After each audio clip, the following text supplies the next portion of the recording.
Gulf breaking ന്യൂസിലേക്ക് സ്വാഗതം. പ്രവാസലോകത്തെ വിവിധ വാർത്തകൾക്കായി ഈ ചാനൽ സബ്സ്ക്രൈബ് ചെയ്യൂ.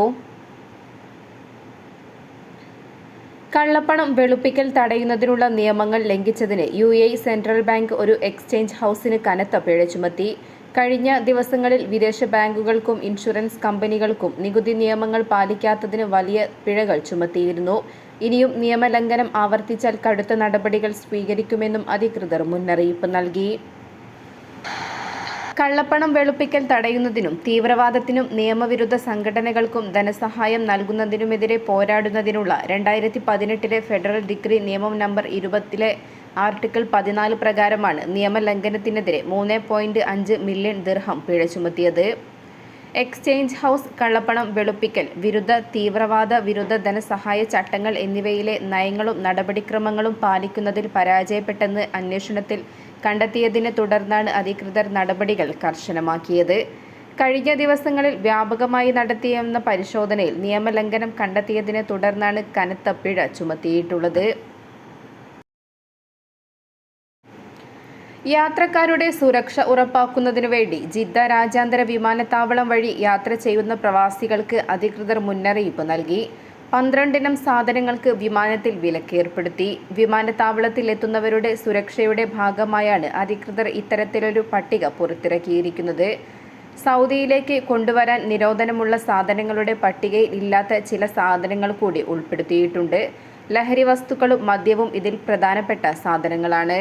പ്രശ്നങ്ങൾ സൃഷ്ടിക്കുന്ന ഇലക്ട്രോണിക് ഉപകരണങ്ങൾ, ഉദാഹരണത്തിന് ചാരവൃത്തിക്കോ ഉപയോഗിക്കാവുന്ന ക്യാമറ, പേന, കണ്ണടകൾ എന്നിവയെല്ലാം ഇതിൽ ഉൾപ്പെടും.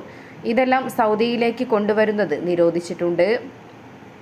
ഈ പൈപ്പുകൾ, പോക്കർ തുടങ്ങിയ അപകടകരമായ ഗെയിമുകൾ, വളരെ ശക്തിയുള്ള ലേസറുകൾ, അസംസ്കൃത സ്വർണം, ചൂതാട്ടത്തിനുള്ള സാമഗ്രികൾ, രാജ്യത്ത് ഉപയോഗിക്കാൻ പാടില്ലാത്ത മരുന്നുകൾ, കച്ചവട ഉദ്ദേശത്തിൽ അധികമുള്ള എന്ത് സാധനങ്ങളും കൊണ്ടുവരാൻ പാടില്ല. മാത്രമല്ല വ്യാജ കറൻസി, മാന്ത്രിക ഉപകരണങ്ങൾ എന്നിവയും കൊണ്ടുവരാൻ പറ്റില്ല.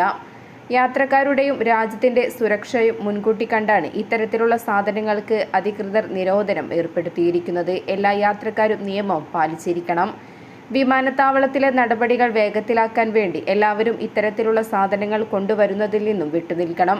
നാട്ടിൽ നിന്നും പോരുമ്പോൾ ബാഗിൽ വെക്കാൻ ആര് എന്ത് പൊതി നൽകിയാലും നോക്കിയിട്ട് മാത്രം വെക്കണം. നിരോധിത സാധനങ്ങൾ ഇല്ലെന്ന് ഉറപ്പാക്കിയിട്ട് മാത്രം യാത്ര പുറപ്പെടണമെന്നും അധികൃതർ കൂട്ടിച്ചേർത്തു.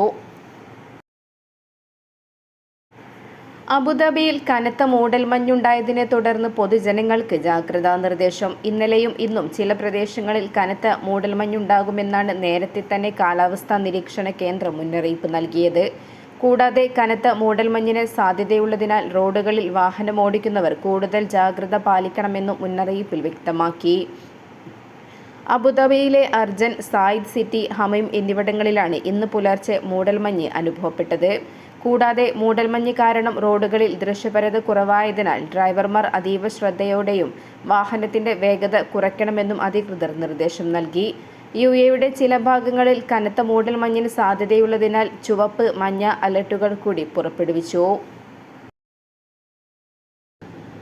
ഈ വർഷം അവസാനത്തോടെ രാജ്യത്തെ പൈതൃക ടൂറിസം മേഖലകൾക്കായി സംയോജിത ഭരണ ചട്ടക്കൂട് നടപ്പിലാക്കാനൊരുങ്ങി അധികൃതർ. വിവിധ മന്ത്രാലയങ്ങളുടെയും ഗവർണറേറ്റുകളുടെയും ആസൂത്രണ വികസന ശ്രമങ്ങളെ ഒരൊറ്റ സംവിധാനത്തിന് കീഴിൽ വിന്യസിക്കുക എന്ന ലക്ഷ്യത്തോടെയാണിത്. കഴിഞ്ഞ മാസം പൈതൃക ഭരണത്തിന്റെയും ടൂറിസം വികസന മാനേജ്മെന്റിന്റെയും വെല്ലുവിളികളെ ഗവർണറേറ്റുകളുമായി ചേർന്ന് പരിഹരിക്കുക എന്ന തലക്കെട്ടിൽ 4 ദിവസത്തെ ദേശീയ ശില്പശാല നടന്നിരുന്നു. ഇതിനെ തുടർന്നാണ് തീരുമാനം പ്രഖ്യാപിച്ചത്. Oman vision 2040 implementation follow up യൂണിറ്റുമായി സഹകരിച്ച് പൈതൃക ടൂറിസം മന്ത്രാലയമാണ് പരിപാടി സംഘടിപ്പിച്ചത്. നിർദ്ദിഷ്ട ചട്ടക്കൂട്, സ്ഥാപനപരമായ ഏകോപനം, റോളുകളും ഉത്തരവാദിത്തങ്ങളും വ്യക്തമാക്കൽ, ഗവർണറേറ്റ് തലത്തിൽ വികസന പദ്ധതികൾ തയ്യാറാക്കൽ എന്നിവയിൽ ശ്രദ്ധ കേന്ദ്രീകരിക്കും. പൈതൃക ടൂറിസം പദ്ധതികൾക്കായി ഭൂമി അനുവദിക്കുന്നതിൽ സമവായം ഉണ്ടാക്കാൻ ശ്രമിക്കും. സ്വകാര്യ മേഖലയെയും സിവിൽ സമൂഹത്തെയും ഇടപെടൽ പ്രോത്സാഹിപ്പിക്കുകയും ചെയ്യും.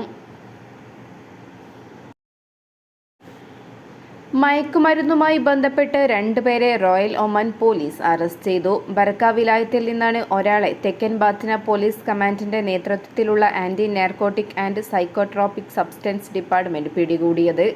കഞ്ചാവുമായി പാക് പൗരനാണ് അറസ്റ്റിലായതെന്ന് റോയൽ ഒമാൻ പോലീസ് അറിയിച്ചു. സൂക്ഷ്മമായ നിരീക്ഷണത്തിലൂടെ നടത്തിയ പരിശോധനയിൽ വിൽപ്പനയ്ക്കും വ്യക്തിഗത ഉപയോഗത്തിനുമായി സൂക്ഷിച്ച കഞ്ചാവാണ് ഇയാളിൽ നിന്നും കണ്ടെടുത്തത്. അതേസമയം മറ്റൊരു സംഭവത്തിൽ മയക്കുമരുന്ന് കൈവശം വെച്ചതിന് ഒമാനി പൗരനെ ദോഫാർ പോലീസ് കമാൻഡിന് കീഴിലുള്ള anti narcotics and psychotropic substances department പിടികൂടിയിരുന്നു. നിയമ നടപടികൾ നടന്നുവരികയാണെന്ന് അധികൃതർ വ്യക്തമാക്കി.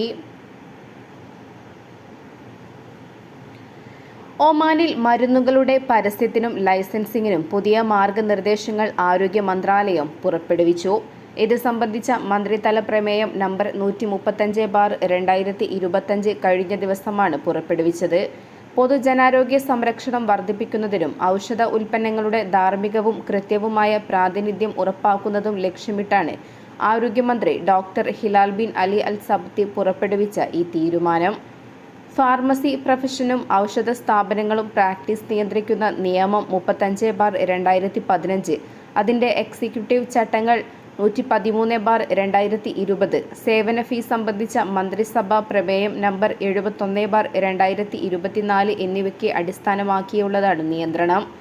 പുതിയ തീരുമാനമനുസരിച്ച് ലൈസൻസുള്ള ഫാർമസ്യൂട്ടിക്കൽ കമ്പനികൾ, പ്രാദേശിക ഏജന്റുമാർ, അംഗീകൃത ഫാർമസ്യൂട്ടിക്കൽ കൺസൾട്ടിംഗ് ഓഫീസുകൾ എന്നിവയല്ലാതെ മറ്റൊരു സ്ഥാപനവും ഡ്രഗ് സേഫ്റ്റി സെന്ററിൽ നിന്നും മുൻകൂട്ടി അനുമതി വാങ്ങാതെ മരുന്നുകൾ പരസ്യപ്പെടുത്താൻ പാടില്ല. സാങ്കേതിക തകരാറിനെ തുടർന്ന് വെള്ളിയാഴ്ച മസ്കറ്റിൽ അടിയന്തരമായി ഇറക്കിയ Dubai Kochi air India express വിമാനത്തിലെ മുഴുവൻ യാത്രക്കാരും നാട്ടിലേക്ക് പോയി. ശനി, ഞായർ ദിവസങ്ങളിലായി കേരള സെക്ടറുകളിലേക്കുള്ള വ്യത്യസ്ത വിമാനങ്ങളിലായാണ് യാത്രക്കാർ നാട്ടിലെത്തിയത്. ആദ്യ 10 അംഗ സംഘം രാവിലെ കൊച്ചിയിലേക്കുള്ള വിമാനത്തിൽ തിരിക്കുകയായിരുന്നു. പിന്നീട് സീറ്റ് ഒഴിവുള്ള വ്യത്യസ്ത വിമാനത്തിൽ പലരെയും കയറ്റിവിട്ടു. ഇന്നലെ രാവിലെയാണ് അവസാന സംഘം നാട്ടിലേക്ക് തിരിച്ചത്. തിരുവനന്തപുരത്തും മറ്റും ഇറങ്ങിയവർക്ക് ഗതാഗത സൗകര്യവും അധികൃതർ ഒരുക്കിയിരുന്നു. ദുബൈയിൽ നിന്നും വെള്ളിയാഴ്ച വൈകിട്ട് 5 മണിക്ക് പുറപ്പെട്ട വിമാനമാണ് പറന്നുയർന്ന് 1 മണിക്കൂറിന് ശേഷം മസ്കറ്റ് വിമാനത്താവളത്തിൽ ഇറക്കിയത്. രാത്രിയോടെ 169 യാത്രക്കാരെ ഹോട്ടലിലേക്ക് മാറ്റി. സ്ത്രീകളും കുട്ടികളുമടങ്ങുന്ന 100 കണക്കിന് യാത്രക്കാരടങ്ങുന്ന സംഘമാണ് പ്രതിസന്ധിയിലായത്. ഒമാനിലേക്ക് മയക്കുമരുന്ന് കടത്താനുള്ള ശ്രമത്തിന് റോയൽ ഒമാൻ പോലീസ് തടഞ്ഞു. ഖുറിയാത്തിൽ കടൽ വഴി മയക്കുമരുന്ന് കടത്തിയ പ്രവാസിയെ കോസ്റ്റ് ഗാർഡ് വിഭാഗം പിടികൂടി. 90 കിലോഗ്രാമിലധികം മയക്കുമരുന്നുമായി പാകിസ്ഥാൻ സ്വദേശിയാണ് പിടിയിലായത്. ക്രിസ്റ്റൽ മെത്ത്, മാരിജുവാന, ഹാഷിഷ്, ആയിരക്കണക്കിന് സൈക്കോട്രോപിക് ഗുളികകൾ എന്നിവയാണ് ഇയാളിൽ നിന്നും പിടിച്ചെടുത്തത്. പ്രതിക്കെതിരെ നിയമ നടപടികൾ പുരോഗമിക്കുകയാണെന്നും റോയൽ ഒമാൻ പോലീസ് വ്യക്തമാക്കി. രാജ്യത്ത് പുറം തൊഴിലെടുക്കുന്നവർക്ക് തൊഴിൽ മന്ത്രാലയം പ്രഖ്യാപിച്ച മധ്യാഹ്ന വിശ്രമം നിലവിൽ വന്നു. ഉയർന്ന താപനില രേഖപ്പെടുത്താറുള്ള സമയമാണ് വിശ്രമത്തിനായി അനുവദിച്ചത്. ഉച്ചയ്ക്ക് 12:30 മുതൽ 3:30 വരെയാണ് വിശ്രമ സമയം. ഈ സമയത്ത് തൊഴിലാളികളെ ജോലിയെടുപ്പിക്കുന്നത് തൊഴിലാളികളോടുള്ള അവകാശ ലംഘനമാണെന്നും അധികൃതർ വ്യക്തമാക്കി. 100 റിയാൽ മുതൽ 500 റിയാൽ വരെ പിഴശിക്ഷ ലഭിക്കുന്ന കുറ്റമാണിത്. 1 വർഷത്തിൽ കൂടുതൽ തടവും ഇതിന് ശിക്ഷയുണ്ട്.